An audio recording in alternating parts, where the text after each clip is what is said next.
Bem-vindos ao Enigmas. Você está entrando em um programa onde o normal é ser diferente. O normal é ser paranormal. Como vai você? Muito bem-vindo, muito bem-vinda neste programa ao vivo aqui na TV Grande ABC. Oi, Cris. Tudo bem, Kátia Gai? Uma honra enorme ótimo. estar contigo aqui na TV Grande ABC sempre, né? Toda semana. Toda semana. E com convidados extremamente especiais, trazendo e compartilhando muita sabedoria. E hoje nós temos aqui uma sumidade, né, Kátia Gai? Nós temos a pauta sobre o taoísmo, que é uma pauta que foi pedida há muito tempo, e ele vem para falar sobre este tema. Ele é mestre da Sociedade Taoísta aqui, né, do Brasil.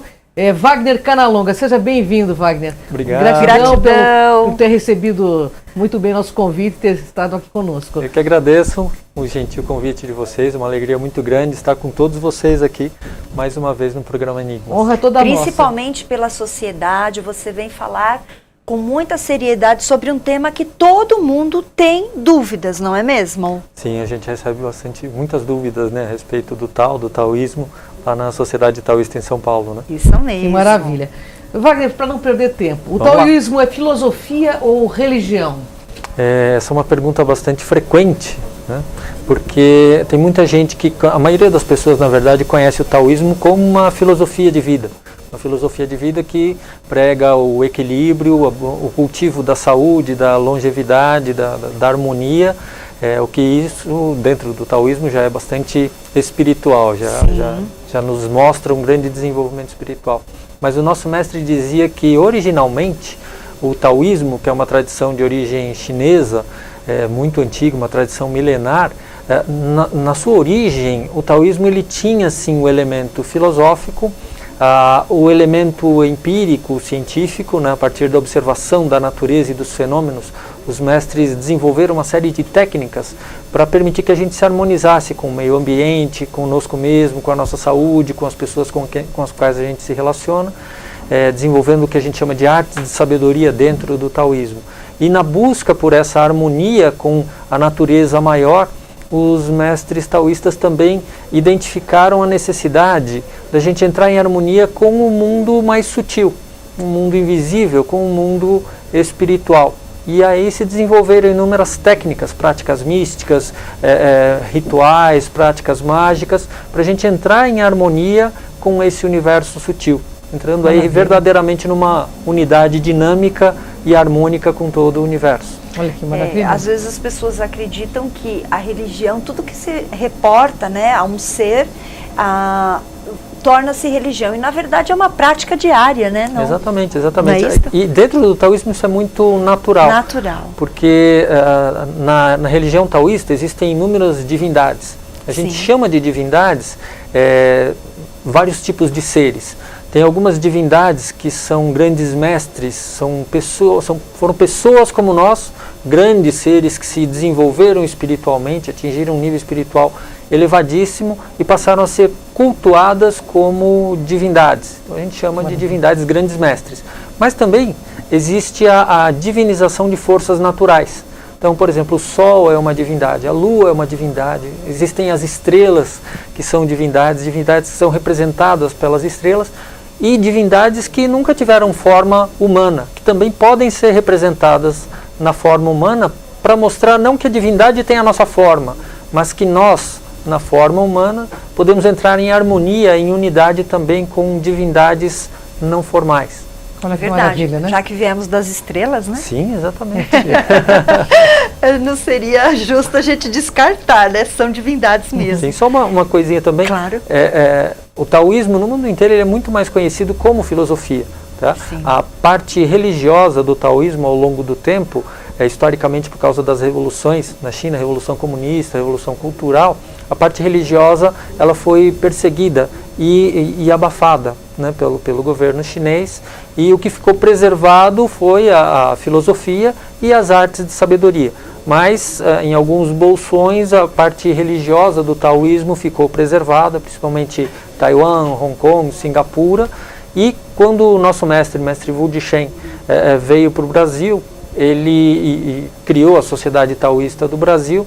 Ele tinha como meta a formação de um espaço, de um local, onde a gente pudesse entrar em contato com o taoísmo nas suas várias vertentes, da forma mais próxima do que ele era no original. Então a gente entra em contato com a filosofia, com as várias artes de sabedoria taoístas, e também a gente tem as práticas religiosas. Temos o altar, temos os rituais, onde a gente pode entrar em harmonia também com esse campo espiritual da tradição taoísta.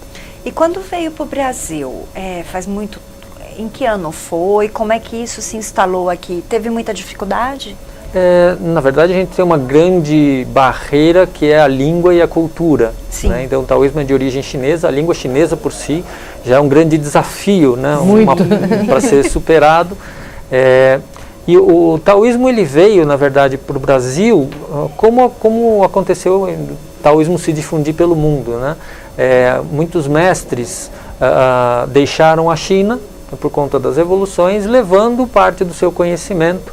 Alguns eram mestres de Tai Chi Chuan, outros eram mestres de Qigong, de medicina chinesa, de I Ching, de Feng Shui. Então, vários mestres que se dispersaram pelo mundo, levando o conhecimento taoísta de uma forma um pouco mais fragmentada. Em alguns lugares, pontualmente, era levada também a prática religiosa, mas normalmente restrita à comunidade chinesa local. Então, existem alguns lugares onde você tem a parte religiosa do taoísmo, mas são os chineses que praticam. E aqui no Brasil, uma coisa muito especial que aconteceu foi que o nosso mestre Wu Dixen, pai dele, Dr. Wu Xiaoxiang, ele era mestre de medicina chinesa e mestre de artes marciais. Tá? E aí ele formou o filho, o mestre Wu Dixen, e eles tinham uma escola, o mestre Shen cresceu, se desenvolveu com a escola de Tai Chi Chuan, e chegou um momento que ele falou, não, quero expandir isso, foi para Taiwan, fez um treinamento também na Sociedade Taoísta de Taiwan, e trouxe depois o taoísmo, a parte religiosa do taoísmo, para o Brasil, fundando a Sociedade Taoísta do Brasil, lá no Rio de Janeiro, em 1990. Né?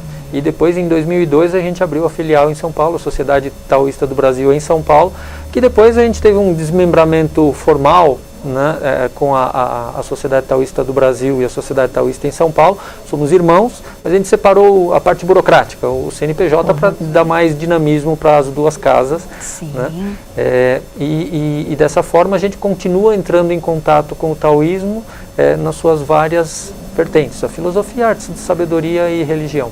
Muito bom. Wagner, existem outras linhagens do taoísmo no Brasil ou esta é a única linhagem? Não, existem outras linhas de práticas, assim, prática religiosa tem a nossa e tem algumas outras linhas que a gente ouve falar, a gente não tem contato direto com eles, mas tem outras linhas que se apresentam também, outras linhagens que se apresentam também. E tem um monge muito legal, muito interessante lá em Goiânia, né, monge Shinsan, né, e que ele já veio para alguns eventos aqui na Sociedade Taoísta em São Paulo, e ele tem uma associação taoísta lá em Goiânia.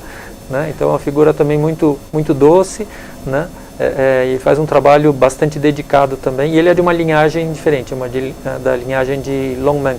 Né, nós somos vinculados a uma linhagem chamada Ordem Ortodoxa Unitária, ou Zhenyi Pai, né, que é uma das mais antigas linhagens estruturadas dentro do taoísmo. Tá? E o taoísmo não é uma tradição centralizadora. Tá? Então, a gente não acredita que existe um grande mestre ou uma grande mestra detentora do Tao, né, e que seja a única grande referência. Na verdade, o que a gente tem, o taoísmo é muito amplo, o conhecimento taoísta é muito amplo, então você tem grandes mestres que despontam em determinadas áreas de conhecimento, e esses grandes mestres vão, com o tempo, formando também suas linhagens. Então, existem inúmeras grandes linhagens dentro do taoísmo. Muito bem. Daí vem uma pergunta do gancho que você me dá. O que é o Tao? É Deus? Sim. Então, Tao, literalmente, essa palavra significa caminho. Caminho. Então, taoísmo, como todo ismo, é uma doutrina, mas é a doutrina do caminho. Então, não é a doutrina de alguém, de algum mestre ou de algum ser superior, é a doutrina do caminho. E pensando para o taoísmo, caminho é aquela trilha que me leva deste lugar até aquele outro lugar. Tá? Então, simbolicamente, o caminho representa o processo de transformação, né, da minha condição atual para uma condição posterior. Então, a ideia de caminho no taoísmo tem a ideia da trilha, mas também tem a ideia de alguém que percorre essa trilha. Então, é alguém que se transforma nesse caminho. Então, a tradição taoísta oferece inúmeros caminhos de transformação. E a transformação que o taoísmo propõe é a restauração da integridade, da dinâmica de integração com o que se chama de Tao, que na visão dos mestres taoístas é a origem, nossa origem comum. Tá? E que tem um texto sagrado taoísta, que é o Tao Te Ching, o livro do caminho e da virtude, onde na primeira frase, Lao Tzu, que é o patriarca que nos deixou esse texto, ele diz assim: o Tao que pode ser expresso não é o verdadeiro Tao. Então tudo que eu falar para vocês que é o Tao, não é o Tao, não acreditem em mim. Tá? Por quê? Porque o Tao, ele é ilimitado. Sim. Ele não tem forma, e justamente por isso ele é capaz de dar origem a todas as formas e abraçar toda a manifestação do universo. Se ele coubesse num conceito, ele não seria capaz de gerar a infinidade de manifestações que a gente tem no universo. Então, esse Tao original, para os mestres taoístas, é a nossa origem. É a origem de todos os seres e a origem de todas as manifestações e fenômenos no universo. Tá? Então, tudo que a gente vê manifestado no universo tem a sua raiz no Tao. Inclusive, eu mesmo. Tá? Então, eu encontro o Tao onde? Em qualquer lugar. Eu encontro o Tao em qualquer manifestação, grande, pequena, gigantesca, microscópica, o Tao está ali dentro. O Tao é capaz de abraçar o universo inteiro e, simultaneamente, ele é capaz de caber dentro da menor partícula. Que maravilha, né? Sendo a nossa raiz. E sendo a nossa raiz, o Tao está em qualquer lugar. Então, em qualquer lugar eu posso encontrar o Tao se eu conseguir ter a sutileza para perceber isso. Tá? Mas o lugar mais econômico, né, e mais óbvio para a gente encontrar o Tao é dentro da gente. Porque se ele é a raiz de todas as manifestações, ele também é a minha raiz. E se eu penetrar profundamente no âmago do meu ser, eu encontro essa raiz. E se eu encontrar essa raiz, eu encontro a raiz de todos os seres e todas as coisas. E isso me aproxima muito dos outros seres. Aproxima muito mais o meu coração empaticamente dos outros seres, das outras coisas. E isso favorece muito a gente estabelecer relações muito mais harmônicas. Olha muito que maravilha, bom, né? Wagner, qual a relação do taoísmo com o budismo e com o confucionismo? Tá. Qual é a relação que tem entre tudo isso? Taoísmo, essas três são as três principais tradições espirituais da China. Né? A tradição original na China é o taoísmo. Então, o taoísmo nasce na China e a espiritualidade na China ela surge justamente com a emergência do taoísmo. Passado um bom tempo, surge também lá dentro da China o confucionismo. Há uns 2.500 anos, mais ou menos, surge o confucionismo com a figura do Confúcio. Isso. Então, Confúcio, ele nasce na China num berço taoísta. Só que ele desenvolve as próprias ideias, e Confúcio era um tremendo, um grande pensador, um dos maiores pensadores da história da humanidade. E o seu pensamento é estruturado, então, numa linha tradicional, que é o confucionismo, que toma muitas das referências do taoísmo para a configuração do próprio confucionismo. Mas, claro, que cria também as suas peculiaridades. E aí o confucionismo ganha uma força muito grande na China. A grande meta do Confúcio era formar o homem superior, para que as pessoas das elites que detinham o poder pudessem também ter um caráter de nível superior e usar o seu poder para beneficiar a sociedade como um todo. Sem dúvida, né? Maravilha. Né? Então era uma visão muito, muito bonita também, a do Confúcio, e o taoísmo e o confucionismo se influenciaram mutuamente. Tá? Passado um tempo, depois entra na China o budismo.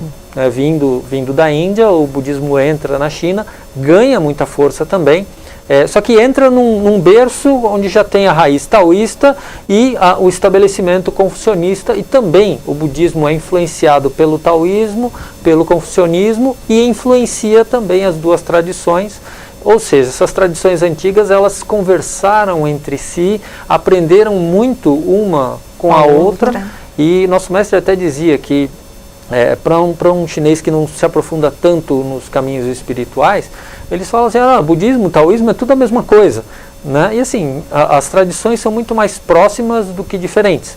Mas para quem entra nas tradições, a partir de um determinado momento, você começa a perceber as diferenças das propostas e dos fundamentos de cada uma das tradições. E as pessoas confundem mesmo, né? O budismo com o taoísmo. Confundem. Eu muito mesmo. Confundi a gente até teve um comentário, principalmente com o confucionismo, achei bem interessante. Uma coisa que acontece, né? Tem muita gente que nos pergunta se o taoísmo é uma linhagem budista. Isso, né? É o contrário, né? E não é, na verdade o taoísmo é uma linhagem própria, uma linha espiritual própria, que tem muitas similaridades, sim, com o budismo. É muito mais próximo do que diferente. E, assim, os mestres taoístas estudam muitos textos, muitos dos tratados do confucionismo. O próprio estudo do I Ching, que é o livro das mutações, o I Ching foi muito estudado pelo Confúcio. Né? Ele deixou uma obra vasta, né, de estudo do Confúcio, e esse pensamento do Confúcio influenciou também fortemente os mestres taoístas. Né? Beleza. Maravilha, viu? Muito bom. E quais são alguns dos mestres taoístas que você comentou? Os mestres considerados grandes divindades. Isso. Tá? Então tem um grande mestre, que é esse que eu já mencionei, que é Lao Tzu. Alguns autores, inclusive, acreditam que Lao Tzu é o fundador do taoísmo. Dentro da nossa linhagem, dentro da tradição, a gente não diz que o Lao Tzu seja o fundador do taoísmo. Porque o nosso mestre dizia que o taoísmo é uma tradição ancestral, ela surge espontaneamente, junto com a consciência e com a civilização chinesa. Tá? E dentro dessa história milenar, grandes mestres despontaram e viraram referências, né, dentro da história taoísta. Lao Tzu foi um desses mestres, tá, que deixou para a gente o livro chamado Tao Te Ching. Né? Mas existem outros grandes mestres. Bem antes de Lao Tzu tem um outro grande mestre, que essa é de uma era já considerada quase que mitológica, que é o Imperador Amarelo. Foi um grande líder também da China antiga e que conseguiu unificar os vários povos, e depois que ele conseguiu realizar essa unificação, ele convocou os sábios do reino inteiro, das várias linhas de conhecimento, para compilar o conhecimento disponível na época. Então ele configurou todos os linguistas para que eles registrassem todos os ideogramas. Né? Ele convocou os astrônomos das várias regiões para que criassem um calendário que refletisse o processo de transformação natural e que permitisse que o homem pudesse predizer os movimentos naturais para se harmonizar a esses movimentos naturais. E gerou um calendário que é usado até hoje, calendário amarelo, né, que assim, teve 2 ou 3 ajustes ao longo de quase 5.000 anos de história. Que bom, né? Ele foi feito quase perfeito. Exatamente. Né? A própria medicina chinesa, ele convocou os médicos chineses das várias regiões e deixou para a gente um primeiro grande tratado de medicina chinesa, né, que é o livro de ouro do Imperador Amarelo. Então a matemática, o feng shui, todos os conhecimentos disponíveis, ele convocou os sábios e fez uma grande obra de sistematizar o conhecimento disponível na época. Né? Então o Imperador Amarelo é também um outro grande mestre de referência. Tem outro grande mestre também chamado Chuang Tzu, né, que ele deixou para a gente uma obra importantíssima, que são os ensinamentos essenciais. Né? Então, o Chuang Tzu também é um outro grande mestre. Ele tem um jeito de escrever muito, às vezes, contundente, provocativo, sarcástico às vezes, mas os ensinamentos dele são extremamente elevados e profundos. Muito bom. Tem alguma prática considerada sagrada dentro do taoísmo que vocês fazem no dia a dia? Dentro do taoísmo tem inúmeras práticas sagradas, e na verdade toda a prática que me coloca num caminho de unidade, num caminho de harmonia com o Tao, já dentro do taoísmo vai ser considerada sagrada, né? Mas dentro do taoísmo a gente pratica meditação. Então você tem vários tipos de meditação, meditação no vazio, meditação com visualizações, meditações com circulação de energia, assim, assada, né? Você tem as práticas do Qigong, também um dos pilares do pensamento taoísta. São práticas de exercícios que combinam movimentos de alongamento com a respiração, com uma atenção plena naquilo que você está fazendo e que são fundamentais para o cultivo da nossa saúde e da nossa longevidade. Né? As práticas de artes marciais taoístas também, o Tai Chi Chuan, o Xing Yi, Pakua, né? Que são práticas também que podem beneficiar muito a nossa saúde e treinadas de uma maneira com uma fundamentação marcial, elas podem nos ajudar também na nossa autodefesa. Não para caçar briga, mas para a gente, se algum elemento contundente vem na nossa direção, a gente conseguir se proteger sem perder o equilíbrio. Claro. Perfeito. Perfeito, maravilhoso, hein, Kátia? Eu quero te fazer uma pergunta, esta é pessoal. Oba, vamos lá. A cultura é muito diferente da nossa, né, brasileira. Qual a maior dificuldade que nós, brasileiros, temos em acessar o taoísmo? Porque nós não somos tão equilibrados culturalmente, eu acredito. Nós somos muito alegres, né? E muito desequilibrados. Um pouquinho. Mas o povo chinês também é bastante alegre, né? E o espírito da cultura taoísta também é um espírito muito livre, muito aberto. E, na verdade, ao invés de olhar a grande dificuldade do brasileiro, eu vejo no brasileiro uma grande facilidade. É mesmo? É porque o brasileiro tem, nós brasileiros, a gente tem um coração muito aberto para lidar com diversidade. É verdade. O Brasil, ele apesar da gente ver alguns bolsões de radicalismo, mas o povo brasileiro, em essência, é muito aberto, né, e permeável a outras culturas. Então, lá na sociedade taoísta, a gente pratica rituais tradicionais de 2000 anos atrás, cantados integralmente em chinês. Né? Mas o nosso público é ocidental. Sim, né? São muito poucos chineses, porque lá a gente não fala chinês, a gente fala português. Né? E o nosso mestre, ele era chinês, mas ele veio muito cedo para o Brasil e ele tinha um vocabulário, um português muito bem. Tinha um sotaque muito charmoso, mas ele falava muito bem em português, né? E tinha assessoria de pessoas também muito cultas. E então ele conseguia, e ele era muito especial porque ele conseguia traduzir conceitos que eram às vezes complexos e muito sofisticados do pensamento taoísta para a nossa linguagem ocidental e brasileira, e tornava aquilo muito próximo, muito acessível, com exemplos do nosso cotidiano. Então, ele gostava muito de novelas. Então ele assistia as novelas e dava os exemplos. Olha que maravilha. Em cima da novela. Isso é falar com o senso comum. Isso é muito... Exatamente. Ele falava de uma linguagem próxima. Isso que é legal. Agora que ela fez uma pergunta, também tem uma pergunta para fazer. Oba, vamos lá. No taoísmo, Wagner, como que vocês veem essa questão de karma e dharma? Existe isso para vocês ou não? Então, dentro do taoísmo, a gente trabalha assim com essa ideia de karma como causa e efeito. Correto. Tá? Então, esse é um conceito que o taoísmo absorveu do budismo. Né? Então, toda ação, ela implica uma reação. Então, como é que a gente lida com isso? A gente lida com naturalidade. Tá? A gente faz isso o tempo inteiro. A gente usa o karma para caminhar, por exemplo, porque eu empurro o chão para baixo, o chão me empurra para cima e eu avanço. É verdade. Né? Que bacana. Isso é ação e reação. Tá? Isso é uma lei natural. E a partir disso surgem várias consequências. Né? Então, se toda ação tem uma reação, quando eu aplico a consciência sobre o que eu estou fazendo, eu posso identificar, a partir da minha ação, quais algumas das consequências. Correto. Tá? E tendo essa consequência, essa consciência sobre, se eu faço isso, eu vou colher aquilo, tá? Eu posso ter maior consciência sobre as minhas escolhas, do que eu vou fazer e do que eu não vou fazer. Sem dúvida. Então, isso vai criando uma ideia de karma no sentido da consciência sobre as minhas ações e sobre as consequências das minhas ações. Tá? E aí essa ideia no taoísmo ela é muito interessante, porque quando eu faço uma coisa, a gente pensa causa e efeito. Então apertei um botão aqui, acontece uma coisa ali. Mas no pensamento taoísta, as coisas estão todas interligadas. Então, quando eu faço alguma coisa, as consequências não são lineares. Eu faço uma coisa e isso reverbera em inúmeras outras consequências. Sem dúvida. A partir de uma ação, eu tenho inúmeras consequências. E tudo o que eu estou vivendo agora também é consequência de inúmeras causas anteriores.